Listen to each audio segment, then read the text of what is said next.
Olá, tudo bem com vocês? Hello everyone, how are you all doing? I am here today to talk about the verb to be in Portuguese.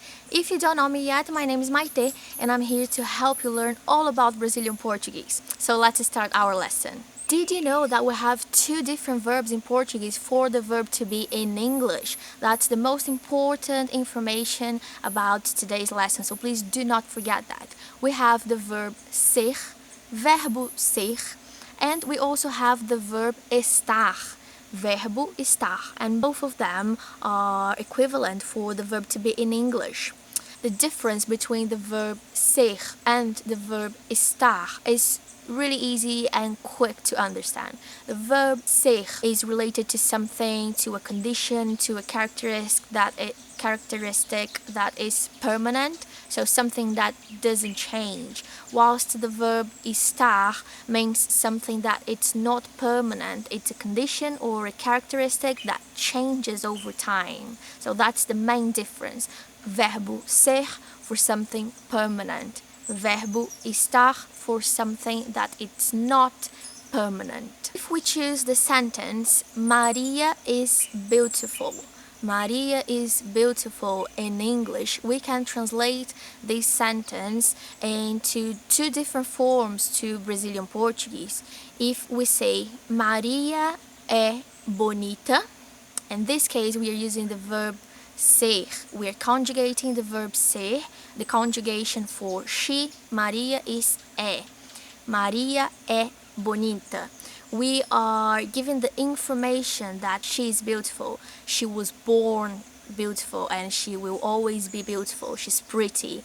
So it's a permanent condition. However, if we say Maria está bonita, we are now using the verb estar. We are conjugating the verb estar for Maria, for she, and the conjugation is está. Maria está bonita. We are now giving the information that she is beautiful now. Today she's beautiful. Maybe she's wearing a different makeup, she put on a nice dress, she did something nice to her hair, so she is looking beautiful now. That might change. Tomorrow night, for example, she can be back to normal. She maybe won't be as beautiful as she is now. So that is a non-permanent condition. Did you guys understand the difference? Maria é bonita. Maria was born beautiful. She's always beautiful. It's something that is with her all the time. However, if we say Maria está bonita, she's beautiful now. She did something different. She's looking good right now, and that might change. Another example for you guys to fully understand the difference between ser and estar. If I say, for example, eu estou em Londres. Eu estou em Londres. I am using the verb estar. I am conjugating the verb estar for my subject, which is eu, which means I. Eu estou em Londres. And remember, the verb estar, when do I use the verb estar? When I am talking about something that changes, something that it's not permanent.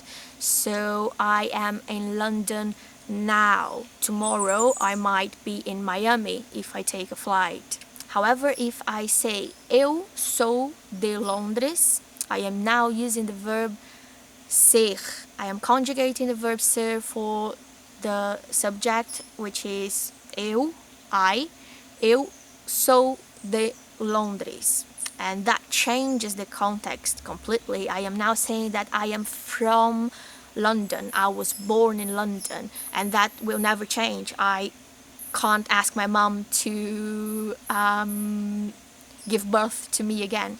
And that's the main difference between the verb ser and the verb estar. I hope you guys understood. If you did understand something, if you have any questions, just write on the comments below. Also give me a thumbs up, that helps a lot. And also subscribe to my channel. Se inscreve no meu canal, por favor, e me dá like, por favor. It was again my pleasure recording for you guys. If you have ideas for the next videos, just write in the comments below again and let me know if you are liking it. How can I improve my lessons? I am just doing this for you guys, so just let me know. Talk to me. I love hearing from you, and that's all. I hope to see you guys soon, and ciao.